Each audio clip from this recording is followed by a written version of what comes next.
Do you ever get that gut feeling, but don't know if it's intuition or just anxiety? Hi, I'm Jill Collins, and today I'm sharing with you my favorite moments of Lisa Williams, the #1 psychic medium in the world and the intuition expert. I've compiled the most impactful moments from our conversations to help you discover your intuitive abilities and learn to trust your gut. If you find this valuable, check out the other episodes for even more transformative wisdom. I've had so many people say to me, what does happen when we die? How am I going to overcome this? Is my loved one okay? And preparing for someone's passing is very hard. I've seen so many people pass away. There's two things in life that we can't escape, death and taxes. And neither one of us like either. So I think really trying to make death beautiful, trying to make it normal, trying to take the fear out of it, trying to help people navigate that uncertainty, because it is uncertain. And I get inundated by pictures and photographs and when are they going to let go and why aren't they passing now? And so a lot of the time it's just comfort, letting people know this is normal, this is okay, this is the process. What you're going to experience next is this, and understanding that grief has many layers to it. And I feel that once we can appreciate the layers of grief and we can normalize death and we can normalize the grief process, then we don't feel so weird. And when we are hit with waves of depression and we are hit with waves of anger, that we realize, this is normal. In today's society, we have to also deal with mental health. And so the mental health elements of this is not normal, come on, grow up, don't be so sad, it's fine, you should be okay, but you're going to be hit by a moment. To realize it's normal, we have to do is stop the expectation. What society has given us is an expectation. Come on, you should be okay now. Come on, dip up a lip. When we're young, we're so open. Society closes us down. Society conditions us. We're all completely open. And what we choose to believe becomes our reality, as we all know. What actually happens is we can all do this. And every single one of us, tell us somebody who doesn't trust their intuition. Tell me someone who hasn't said, I shouldn't go. No, I just don't feel right. No, I shouldn't go here. It's exactly the same. And tapping into that intuitive part will then open up and rewire our neural pathways to actually use a different part of the brain that we haven't been accessing. And so it's a simple thing that we can all do it. And I think it's like singing. We can all sing. Some people shouldn't really get out the shower singing, but be themselves. But really and truly, if you wanted to learn to sing, you could actually go on and become, and maybe have your favorite karaoke song and you go off and you learn to sing it. And then there's other people who can go on and train and become the next Christina Aguilera or something like this. But I think we all have that ability, just knowing how to harness it. Trust your gut instinct. If something is not fitting for you, if there's something, maybe you don't like the sound of their voice, maybe you're like, and you're trying to work out what it is and you're like, I don't know. Don't listen. It's not working for you, because our souls have to work, and how it works, we work on frequency. So as we know, our body works on a frequency. Our body is our barometer.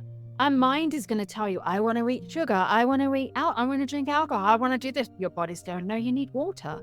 Oh no, you need good food, you need broccoli. And mind's going, no, ice cream. Our brain is telling us something, but our body is really the barometer. And it's actually our guide, it's our intuitive guide. We have to actually listen to our body more so than our mind. And that's what's going to be your gauge. When we set our intention, our brain knows what we're going into. Our brain needs to be safe. And part of our intuition is feeling safe. And our intuition is our safety. It is what keeps us safe and has kept us safe from a child.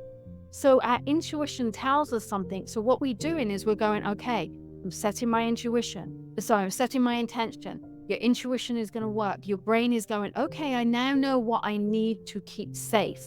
And that's the most important thing, because we are in a rat race. Social media, we've constantly got this like attraction and these bright lights and going on, and we're that was the word, stimulated, constantly being stimulated. And we really have to just say, okay, let's just stop. what is right for me.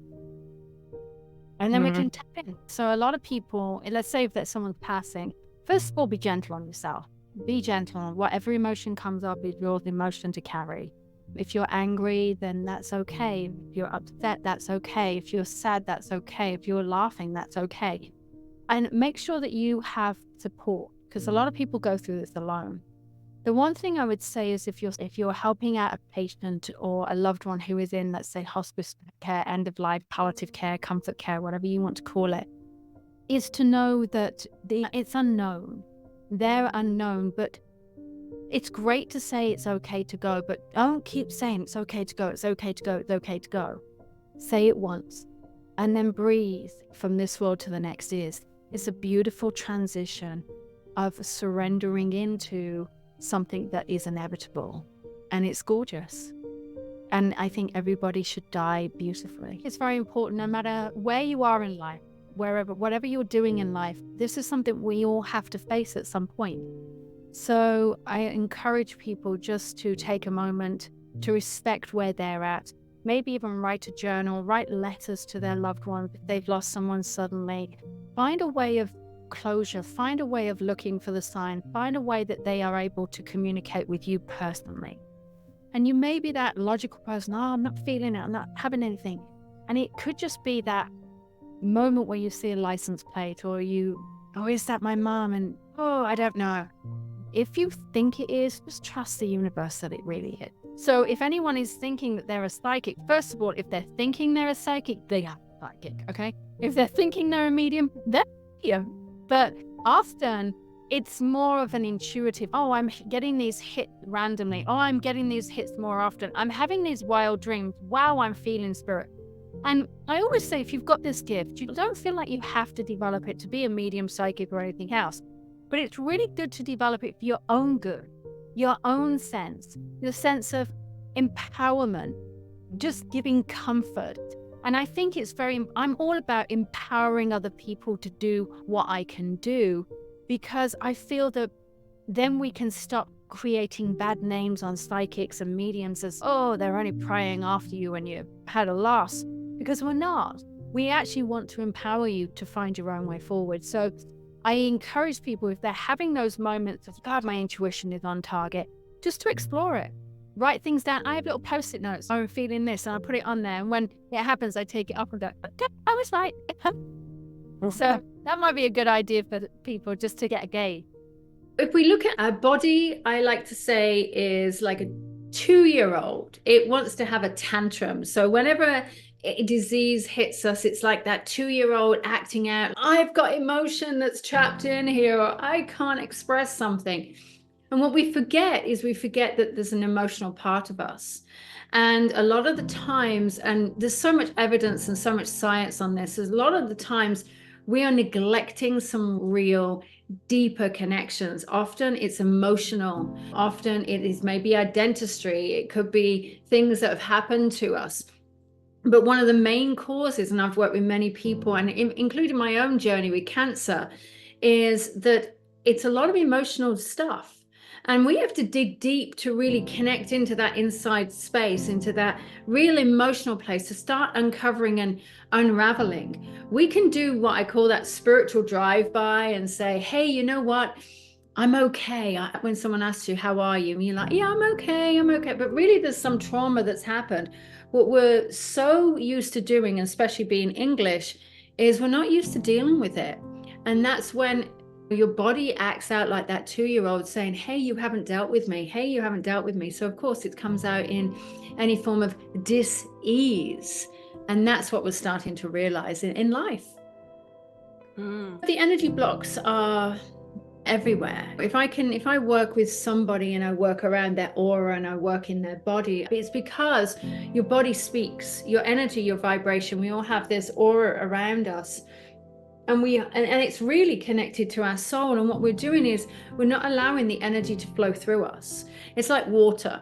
Imagine water like just a stream. And if you've got, let's say, a tree pass, or you've got a block, or you've got some form of stones, the energy has to find its own way round. But if it constantly gets blocked and blocked, or something happens, then the water can't go any further. And that's when we actually start having these energy blocks. And it happens a lot with women around their heart chakra. It happens a lot with women. And there was this big movement, Barbara Streisand was part of it, on heart disease for women. And that's actually because, in my belief, that all of these women have been like, let's be men, let's be men, let's be strong. But what they're doing is they're closing their heart energy down, they're closing their energy down, and the energy's been blocked. And what we actually have to do is open ourselves up, empower ourselves. As women, we have to come together. And when we're starting to open up the energy, it starts to flow. You and I both know Dr. Tennant and obviously his work, and he talks about polarities being flipped. But this is exactly the same concept. It's what we've done is we've closed ourselves down, we've protected ourselves, we've gotten into relationships with hurt. And then when we open ourselves up into a space of vulnerability, but with confidence, what we're doing is we're stepping forward and we're allowing ourselves to be seen. And therefore, oh, guess what? Our heart is not impacted anymore. I always like to use this analogy that we are healed until we're triggered. We're all healed until we are triggered. And it's in that place of when we are healed, when we come up and we're like, yeah, everything's fine, then you get that trigger. And that's that little pushback. That's that body saying, hello, you haven't finished with me. And instead of reacting to maybe what happened, it's actually going back into that inner core space and journaling. There's so much science to show that journaling can actually increase your immune system and can help overcome blockages, but that we are now seeing massive healing happening from people who are understanding. And it happened with a client of mine recently, stage 4 cancer, breast cancer, for her 3rd time. She's had double mastectomy. And so she had 5 lesions on her lungs this time, in her so close to in her breastbone that was like lungs. And we worked with her. We did a lot of deep trauma work, a lot of journaling, a lot of really connecting with her body. What is the body telling her? What does she want? She realized it was all old stuff. She journaled through it. She spoke her truth. She stood up. She started standing up to her husband. She's, I don't care. This is what I need. And if you don't want to do this, then we're okay to divorce. And I'm like, wow. And after 6 months, she got diagnosed with no evidence of disease in her body. And it was remarkable. But she did the work. And listen, and now you're like, oh, I've got to deal with my own trauma. I get it. But what do you want to do? Do you want to deal with the trauma and work through it and show up and with an open heart, be vulnerable, but know your boundaries? And that's where that goes back to your question. I know my boundaries. Or do I want to fight this disease that could eventually kill me? And I think that's what we have to, it's all balance here. It's all looking at reality. I always say to people, you journal twice a day. Certainly in the morning, we talk about meditation. What we want to do is we want to get into a state of quantum. We want to get into the state of scalar energy, which is universal knowledge. When we get into the quantum energy and we're really deep into that meditation, what we're actually doing is we're pulling ourselves away from the body.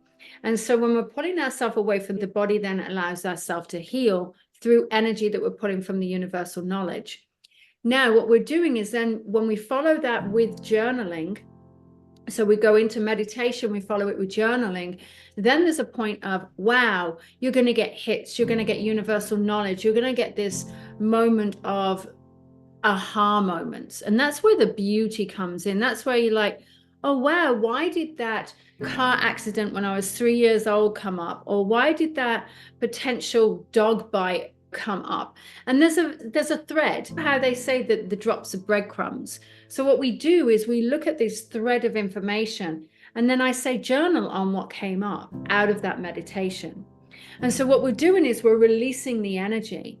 And a lot of people are so used to typing now. There's processes in the brain that show that when we're typing, we're not actually thinking about anything that we're coming through us.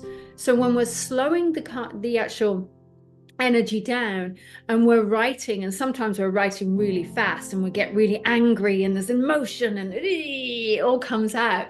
Actually, it's happening. It's this brain process that of you writing will actually start the healing, because you're slowing it down and you're allowing it to come through. You're no longer triggered by the amygdala, and it comes through into the hippocampus. We're making a short-term memory into a long-term memory, and then we're able to deal with it. We're actually able to process it. Our body goes, oh. And then if we sleep, sleeping has definitely been underrated, but if we go into sleep after a heavy day or even a nap, and I always say to my clients with major health issues, please try and nap at some point in the day. Think that you're a child, because just one process of REM sleep is going to actually process that data that you have dealt with in your journaling. And so it actually heals our body.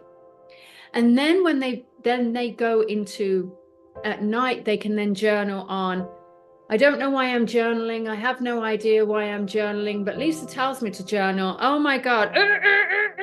This reminds me of my mom, and all of it comes out. And you can find journal prompts. I've got a wealth of journal prompts, and if you want them, I'm quite happy to get them for you. But we write, all of a sudden it all comes out again, and then you go into that deep meditation again before you go to bed, and that deep meditation helps that process. It helps you calm everything down, and all of a sudden it gets you into alignment, and then you go to sleep. And that's when you're finding the more times that you do this, you then get into a state of heart coherence. And heart coherence is where obviously all parts of our body is working in the same vibration and the same alignment. So that's when just life happens swimmingly.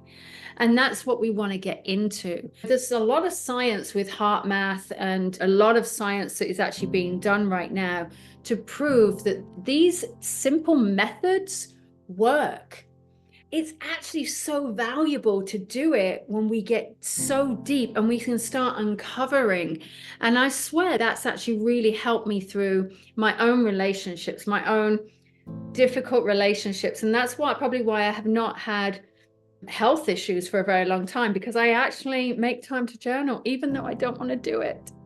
It's the reason why there's so much anxiety in this world. A lot of people are so connected to this cell phone, that they feel the need to, I've got to answer this, I've got to answer this, I've got to do this. And so what we're doing is we're creating a space of high anxiety and expectation, especially as women, there's an expectation and there's a need to feel like we've got to be, we've got to do, we've got to, whatever it is. But reality is slowing down is the greatest healer that you can have. And when you slow down and you stop overthinking it, and there's a lot of people who say to me, yeah, but that's easier said than good. I'm like, have you tried meditating? Have you tried sitting and just being unplugged for a while, sitting and doing nothing, having days of silence? I spend a lot of time on my own, and I'm telling you, being on my own is such a gift to myself, because I can be my own energy, and I have time where I sit and process with my dogs, or just sit in this chair, and it's just that time of processing. It's powerful. And the greatest gift that we can give anybody is our time. So why are we not giving it to ourselves? I train psychics, mediums, healers all around the world. And obviously being a psychic medium, which I've done for 30 years now, which is insane to think about that.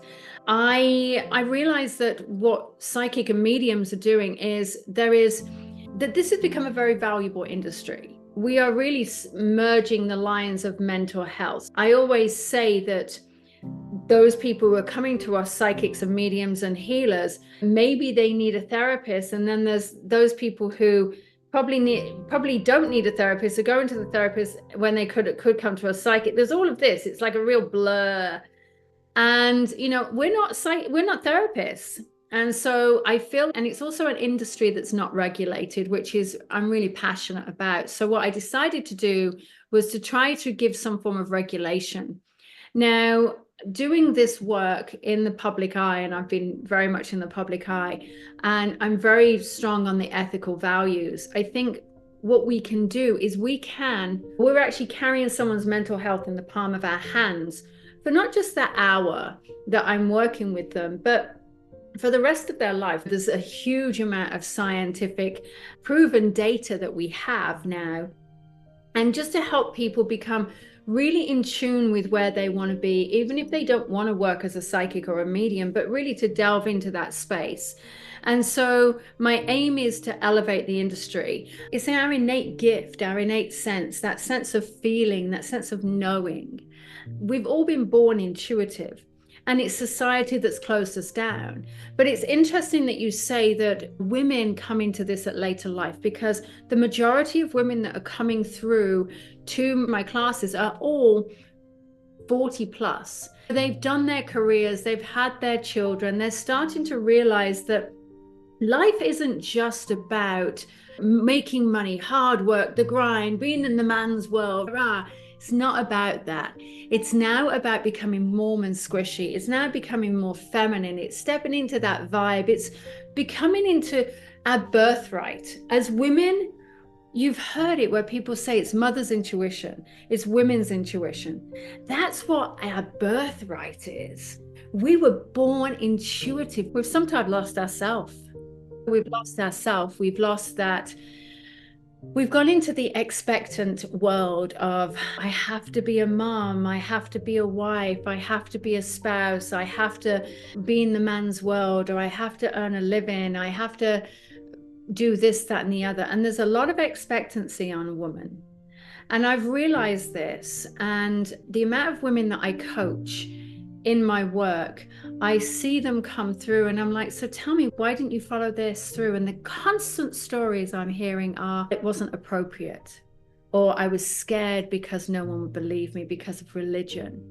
And I'm like, it's your innate birthright to be intuitive, and yet you haven't used it. And they're like, no, I have used it, but in secret. I just knew. And I'm like, this is where, that's our superpower. That's our superpower. That really just, and listen, guys are intuitive as well, but with women, we're more aware. And that's what makes us different. And I think it's just because we just slow down. But I do feel it's because why we've lost it is because we lost sight of really who we are as women. And it's people like you, people like myself, people who are very much strong women. We're now saying, come on, girls, step up. Come on, let's be who we're supposed to be.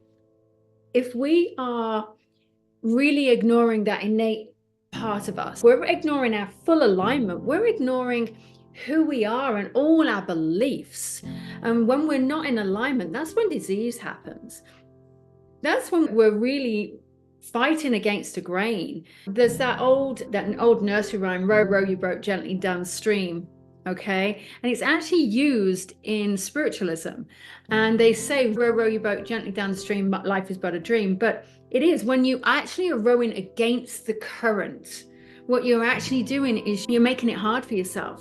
So by ignoring this inner self, this inner child, this inner desire, this intuition, you're actually going against the grain. And that's where people might think it's, but the thing is with TV shows such as myself, there was John Edwards, Jane Van Prague, Teresa Caputo, Tyler Henry, all of these people, we've made it normal. We've paved the way to be weird, and we're okay with being weird. But now it's becoming normal. And I can't tell you how often people say to me, thank you for making this normal. I'm not in tie-dye. I'm not in big hoop earrings. I'm not with a crystal ball. Oh, you're in grave danger. It's not. We're actually making it a professional standard and a professional industry. Community is one of the things that we don't have enough of, especially we went into isolation a couple of years ago. And so what we're noticing now that we're coming out of isolation and we were coming out of that is that people are becoming more and more diseased. And that is because it's caused mental health. It's caused a lot of problems. And with mental health, as we know, it's caused trauma into the body. Now, as we look at all of this, what we have to do is we have to say, what is right for me? And it goes back into intuition. It's actually sitting and listening to the body. It's okay, so you've got a pain in the knee. So let's reconnect to the knee. What we forget is we forget this. You have to go from here through the heart to the knee. And so we're forgetting to speak to our knee. I know it sounds really bizarre. Some people might be going, oh gosh, it's whatever. But if you really connect deeply into the knee and you start to really connect in and speak to the knee like it's a little child. I know it sounds so bizarre, but it so works. The knee's going to be like, wow, and it will give you a memory, or it will take you to a place, and it will start giving you information. And you'll be like, wow, so my knee hurts because I'm afraid to move forward. And then you can go, so if I'm afraid to move forward, what am I afraid of? And immediately we go into our head. So let's work on the ancient medicine wheel. When we're so in our mind and we're so in our head, we have to literally drop into our heart. And when we're so in spirit, we drop into our body. And we can do it all sorts of different ways. But the ancient medicine wheel says that when you're so in your mind, you're like, yes, but I've got this. Drop into your heart with some gratitude. We're alive. Let's breathe. But if you're so in spirit, we drop into the body to ground ourselves. Or we can drop from the mind into the body. And so speak to the knee is going to say, hey, you haven't heard me. Hey, I've got fear. So immediately you might go, yeah, but fear, what am I fearful of? We'll drop into the body and to the heart and say, okay, so I appreciate my fear. And then start to unravel what the fear is. Speak to the fear, find out what the fear is, find out where it's come from, journal on it. And then all of a sudden you'll be like, oh, I have fear of moving forward and being a failure. Okay, so now I can see my failure. What is the failure? And your brain is starting to process it. Your amygdala is no longer firing off on all cylinders and making you run away and hide and then just be stuck. Your hippocampus can turn that into a memory and go, but look at all the things that you have accomplished. Look at all the things that you haven't failed with. And then all of a sudden, wow, you're starting to heal. And it's a process, but it's so powerful. I realized that I just had to allow things to evolve and flow and to just be in that beauty space, if things weren't supposed to work, it's not going to work. And I think when it comes to women, and stepping into maybe a new career, we immediately go to hurt. I'm going to get hurt. I can't trust. How do I do this? They've had to be high achievers. How can I achieve? And I always say, one of my greatest gifts, and I recognize this in myself, is that I make people feel safe. And I always say to people in my classes, I need you to screw up here with me, because then I can help you. Because if you are coming to me perfect, then why are you coming? Because I'm going to show you my flaws. I want you to show me your flaws, because that's where the power really is. And when we can come in and be our truest vulnerable self, and we can screw up, then I can now help you, but I'm creating a safe environment. And I think that's what's important in my business is I've created structure. I'm not afraid to say I've screwed up. I'm not afraid to reinvent myself at any point and realize and recognize that this may not be working, but hey, I'm going to try it. And the only thing that can hurt me is me not trying and me regretting it. And that's something that my grandfather taught me for a very long time. He said, Lisa, never regret anything. Always say yes, and you'll never regret it. You shouldn't live life with full of regrets. People are losing the techniques of, let's come into the real energy where your body will rejuvenate itself within 365 days. We are constantly using the earth, the sun, the universe around us that can heal our body. When was the last time that you actually lay on the grass and put your belly on the grass, on the ground? When was the last time that you ate real food and you're not eating processed stuff? We actually have to look at it. We have to look at what is going to shift that state, what is going to cause us that anxiety, recognizing it. I actually took social media off my main phone. I took social media off and I said, I'm done. And I have two phones now, work and my personal, and I have social media on my work, and that's the only one I go on social media with. But the other part of it is I also stopped following anybody in my industry. How the algorithms are like, oh my God, psychics, da, da, da. And so all of a sudden I'm bombarded. If I have anything on my social media, on my personal page, anything to do with psychic medium energy work, I delete it and I say, this ad is not right for me, because I don't want to see it. I don't want to feel that competition. What I want to do is I'm scrolling mindlessly. I want to see a fluffy bunny. I want to see dogs snoring. I want to see a pit bull's face, like licking the owner. I want to see that. I don't want to see what someone's doing in my industry at 10 o'clock at night when I'm trying to switch myself down, because what that's doing is it's triggering everything off and I'm not going to sleep. If you can discern and listen to your own intuition, you're never really going to find a risk.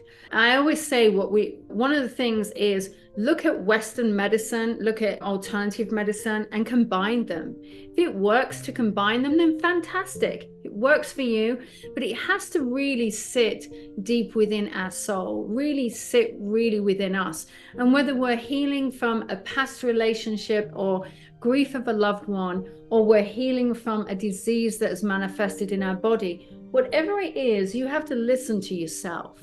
And the only risk is not listening to your own intuition. And if you go against that, then you're going against what your whole body wants. We're always looking for our own imperfections. But what you don't see is how that light shone on your hair and actually gave you a radiant glow. And it gave you this beautiful glow behind, and it didn't even bother me. And it didn't distract. And so and I think media has done this. And I know it happened for me in LA because of the TV show. We're so quick to look at our imperfections. I'm constantly, whenever I'm standing in the mirror, looking at the imperfection of my hips and my legs. But reality is that I went, wow. And I looked at myself in the mirror recently, and it sounds pretentious, but I went, wow, I'm so proud of your weight loss journey, where you've gone, what you've done, Lisa. You've worked so hard at this. Stop looking at the imperfection. And that we're so caught up in the imperfection that actually our imperfections make us perfect for whoever needs to find us, because we become human.